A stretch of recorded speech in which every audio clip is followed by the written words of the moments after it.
તો ભાજપના રાષ્ટ્રીય અધ્યક્ષ જેપી નડ્ડા સંબોધન કરી રહ્યા છે। સીધા જઈશું ત્યાં। साथ कह सकते हैं कि 70 साल के बाद 75 साल के बाद कभी किसी को सूझा नहीं था। आज मोदी जी ने भारत के प्रथम नागरिक, भारत के राष्ट्रपति, महिला राष्ट्रपति, आदिवासी जनजाति क्षेत्र से आने वाली को भारत के राष्ट्रपति बनाने का काम किया। आज ये कितना बड़ा सम्मान, कितना बड़ा गौरव, कितनी बड़ी आवाज, और ये आवाज सिर्फ भारत के अंदर नहीं दुनिया में गूंजी है कि आज अगर आदिवासी भाई को सम्मान मिला है और आदिवासी भाइयों और बहनों को सम्मान मिला है तो मोदी जी के नेतृत्व में मिला है। मैं यहां ये भी कहना चाहता हूं, कभी गुजरात दिवस भी होता है, कभी महाराष्ट्र दिवस भी होता है, कभी पंजाब दिवस भी होता है, कभी जातियों का दिवस भी होता है, लेकिन कभी भी जनजाति गौरव दिवस नहीं मनाया जाता था। ये मोदी जी ने शुरू किया कि आज 15 नवंबर जनजातीय गौरव दिवस के रूप में मनाया जा रहा है। उसी तरीके से हमारे जनजाति भाइयों के लिए आर्थिक दृष्टि से बजट को भी मोदी जी ने 3 गुना बढ़ा दिया है, 3 गुना बढ़ा दिया है। आज मुझे खुशी है आपको बताते हुए कि एकलव्य मॉडल रेजिडेंशियल स्कूल, इसमें जो पैसा खर्च हो रहा है 1 गुना नहीं, 2 गुना नहीं, 3 गुना नहीं, 10 गुना नहीं, 21 गुना बढ़ा दिया है, 21 गुना, ताकि हमारे ट्राइबल भाई, हमारे आदिवासी भाई के बच्चे शान से पढ़ सके, रेजिडेंशियल स्कूल में पढ़ सके, इज्जत के साथ खड़े हो सके और मुख्य धारा में भारत को आगे ले जाने में कोई कसर न छोड़े, इसके लिए उन्होंने काम किया है। मित्रों, मैं यहां यह भी कहना चाहता हूं कि लगभग अगर स्वच्छता अभियान की बात करें तो 1.5 करोड़ स्वच्छता घर, इज्जत घर ये ट्राइबल इलाके में बनाए गए हैं। यानी प्रधानमंत्री मोदी जी ने महिला सशक्तिकरण के साथ साथ आदिवासी सशक्तिकरण भी किया। आदिवासी इलाके में स्वच्छता अभियान के साथ जोड़ा गया। पीएम जन्म, इस कार्यक्रम के तहत लगभग 24,000 करोड़ रुपए खर्च हो रहे हैं। और मैं आदिवासी भाइयों को बताना चाहता हूं कि वनधन केंद्र के माध्यम से आदिवासी उत्पादकों के लिए और नए हाट बनाने का काम जहां प्रधानमंत्री मोदी जी ने किया है, वहीं वनधन विकास केंद्र के लिए प्रधानमंत्री मोदी जी ने जसवंत सिंह भाभोर और सब लोगों के कहने पर 4,000 करोड़ रुपए आवंटित किया, 4,000 करोड़ रुपए। और वनधन केंद्र में जो सैंक्शन में से डिस्पर्स हुआ है 400 करोड़ रुपए लोगों को वनधन केंद्र के विकास के लिए डिस्पर्स भी कर दिया गया है।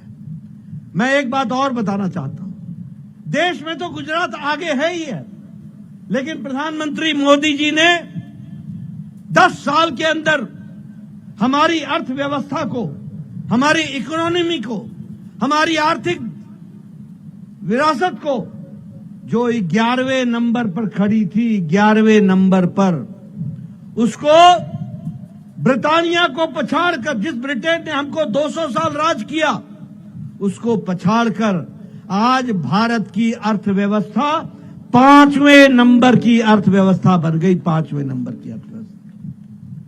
और आप जसवंत सिंह भाभोर जी को जिता के भेजना, मोदी जी को तीसरी बार हम प्रधानमंत्री बनाएंगे, भारत की जनता बनाएगी और 2 साल के अंदर भारत 3रे नंबर की अर्थव्यवस्था बन जाएगा, 3रे नंबर की अर्थव्यवस्था। मित्रों, मैं आपको बताना चाहता हूं, गुजरात दवाई बनाने में नंबर 1 है और आपके परिश्रम से और मोदी जी की नीति के कारण आज भारत दुनिया में दवाई बनाने में नंबर 2 पर आकर के खड़ा हो गया है। दुनिया की डिस्पेंसरी बन गया है भारत। सबसे सस्ती दवा और सबसे असरदार दवा आज भारत बना रहा है और हमारा एक्सपोर्ट 138% बढ़ गया है। आप लोगों ने बचपन में सुना होगा जापानी गाड़ियां, डैटसन, टोयोटा। आपको जानकर खुशी होगी, मोदी जी के नेतृत्व में हमने जापान को पछाड़कर भारत आज तीसरे नंबर का ऑटोमोबाइल मार्केट बन गया, तीसरे नंबर का। हमने जापान को पछाड़ दिया। अब हमारे आगे सिर्फ दो खड़े हैं, अमेरिका और चाइना, और समय आते आते हम आगे बढ़ जाएंगे मोदी जी के नेतृत्व में, ये भी आपको ध्यान रखना। पेट्रोकेमिकल्स में हम आगे निकल गए, इस्पात में हम दूसरे नंबर पे पहुंच गए, चौथे नंबर से। और मैं एक बात और बताऊंगा आपको, आप लोग मोबाइल लेकर के चलते हैं, 10 साल पहले आपके मोबाइल पे लिखा होता था made in China, made in Taiwan, made in Korea, made in Japan. आज आप सबके हाथ में जो मोबाइल है उस पे लिखा हुआ है मेड इन इंडिया। आज भारत में मोबाइल फोन 97% मोबाइल फोन बन रहा है और दुनिया का दूसरे नंबर का एक्सपोर्ट हो गया। ये भी हमको ध्यान में रखना चाहिए। अगर मैं नेशनल हाईवे की बात करूं तो मैं आपके सामने बताना चाहता हूं कि नेशनल हाईवे 55,000 किलोमीटर बना है पिछले 5 सालों में, और लगभग 52,000 किलोमीटर हमारे रेलवे ट्रैक इलेक्ट्रिफिकेशन हुआ है। यानी रेल में, हाईवेज में हर दृष्टि से विकास के एक नए आयाम को आगे बढ़ाया गया है। आज सौराष्ट्र में All India Institute of Medical Sciences आ गया। आज हाईवेज पे हाईवेज बन रहे हैं, हर दृष्टि से विकास हो रहा है। लेकिन उससे ज्यादा बड़ी बात यह है जो हमें ध्यान में रखना चाहिए कि गांव, गरीब, वंचित, पीड़ित, शोषित, दलित, युवा, किसान, आदिवासी, इनकी तस्वीर अगर बदली है तो मोदी जी के नीतियों के कारण बदली है। आज प्रधानमंत्री गरीब कल्याण अन्न योजना 80 करोड़ की जनता को 5 किलो गेहूं या 5 किलो चावल, 1 किलो दाल, इसका फर्क क्या पड़ा है? सबसे पहले तो आप जान लीजिए कि गुजरात में भी 80 करोड़ में 3 करोड़ 40 लाख गुजरात के लोग हैं जिनको 5 किलो गेहूं और 5 किलो चावल और 1 किलो दाल मिल रहा है। फर्क क्या पड़ा है? फर्क ये पड़ा है कि आज भारत में गरीबी की रेखा से नीचे रहने वाले लोगों को 25 करोड़ लोग आज गरीबी की रेखा से ऊपर आ गए, उनको जीने का अधिकार अच्छा मिला। इसको भी हमको समझना चाहिए। प्रधानमंत्री आवास योजना, यहां बैठे हैं सब लोग, लंबे समय से एमएलए रहे हैं, इनसे पूछिएगा, इनको एक एक पंचायत में इंदिरा आवास योजना में कांग्रेस के जमाने में 2-2 मकान मिलते थे, 2-2 मकान। मैं तो जब एमएलए बना 1993 में, तो मैं बोलता था अपने बीडीओ को, भैया ये तू ही रख ले, मैं क्या करूंगा इस दो घरों को लेकर के, किसको बांटूंगा, किसको दूंगा। आज मोदी जी के जमाने में एक एक गांव में 40-40, 50-50 मकान बन रहे हैं प्रधानमंत्री आवास योजना में। और कितने मकान बन गए? 4 करोड़ मकान बन करके तैयार हो गए और लोगों को दे दिए। और फिर से आपने मोदी जी को, हम लोगों ने प्रधानमंत्री बनाना है और उनका संकल्प है कि अगले 5 साल में 3 करोड़ पक्के मकान और बनेंगे। कोई घर कच्चा नहीं रहेगा, सबको पक्के मकान के नीचे रहने का मौका मिलेगा। यहां बैठे हैं सब लोग, मैं बताना चाहूंगा, हम सब लोग चिट्ठी लिखा करते थे, माननीय मुख्यमंत्री जी, माननीय प्रधानमंत्री जी, मेरे इलाके में एक आदिवासी गरीब व्यक्ति को कैंसर हो गया है, बाईपास होना है, उसकी हार्ट का ऑपरेशन होना है, वैल्व लगना है, उसका किडनी का ऑपरेशन होना है, 5 लाख रुपए देने की अनुशंसा कीजिए, 3 लाख रुपए देने की अनुशंसा कीजिए, 2 लाख रुपए देने की अनुशंसा कीजिए। जब हम 3 मांगते थे तो 1.5 मिलता था, जब 1.5 मांगते थे तो 75 मिलता था, बाकी हम जनता से इकट्ठा करके काम करते थे।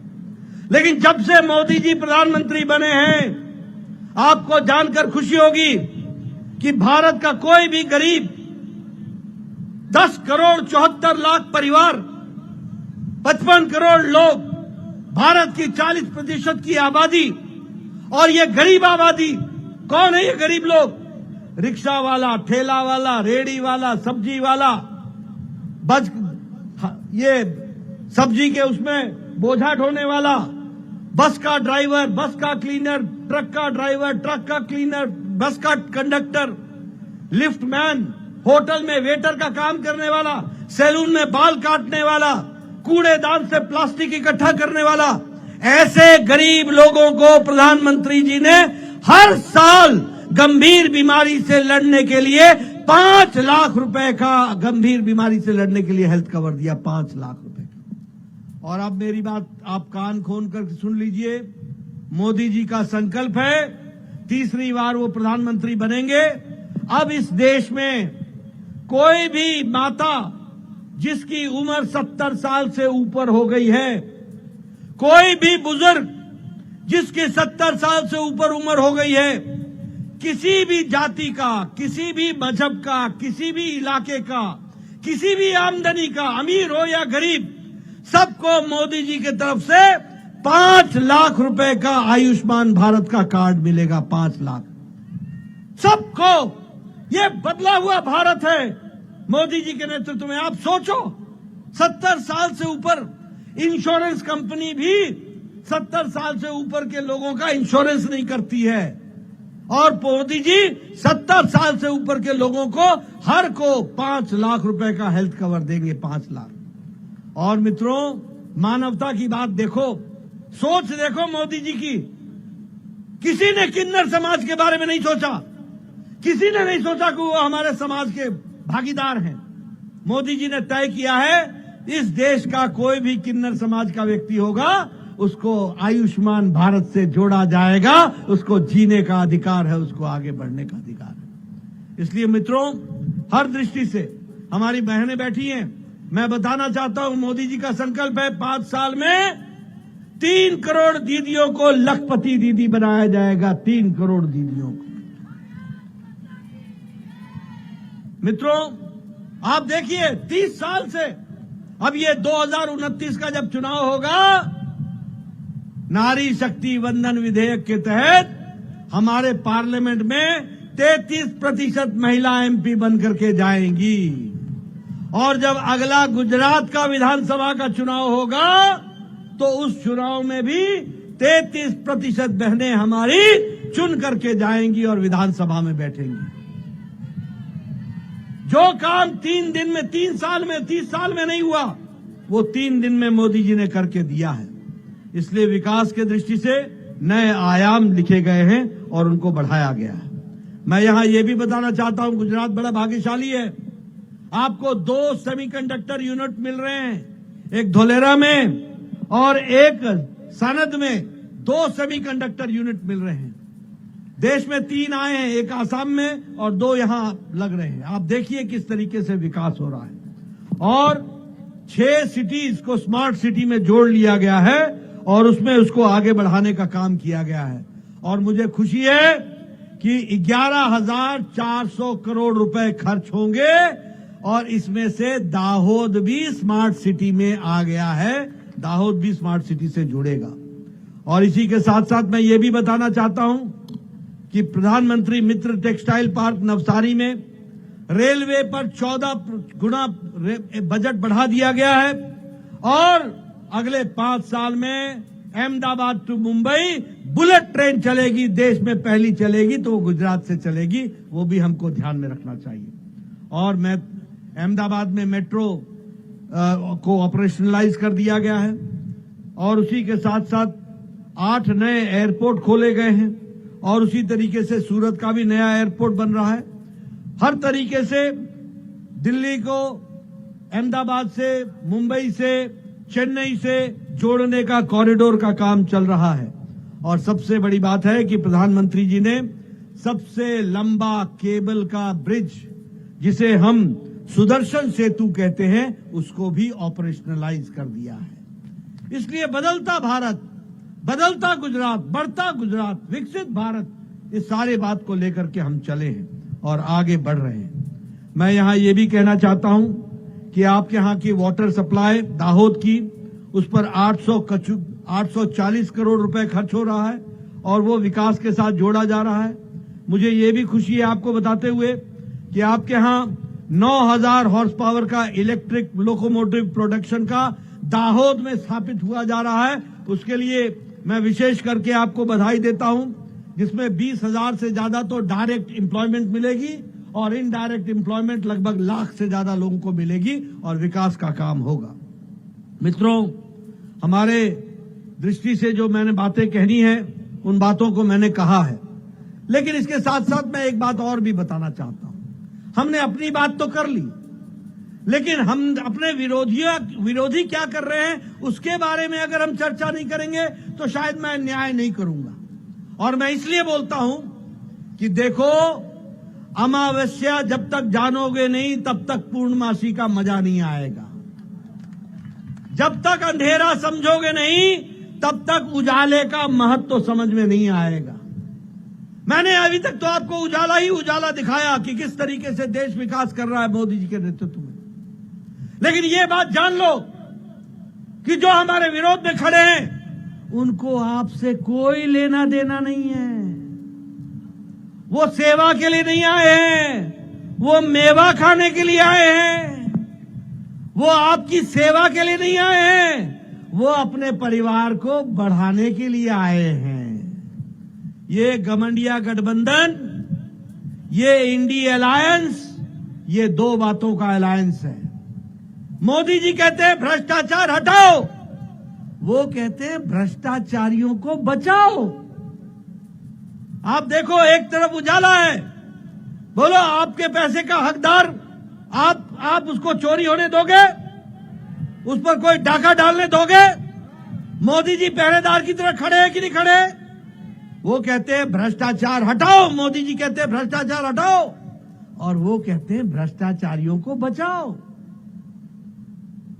दूसरा, हम कहते हैं यहां सब लोग साधारण घर से आकर के राजनीति में काम कर रहे हैं, और उनके यहां परिवारवाद, ये सारा घमंडिया गठबंधन, ये परिवारवाद का गठबंधन है, परिवारवाद का। मैं आपके सामने देश की तस्वीर खींच के दिखाना चाहता हूं। जम्मू कश्मीर से शुरू करता हूं। बोलो, जम्मू कश्मीर में उमर अब्दुल्ला और फारूक अब्दुल्ला परिवार की पार्टी है कि नहीं है?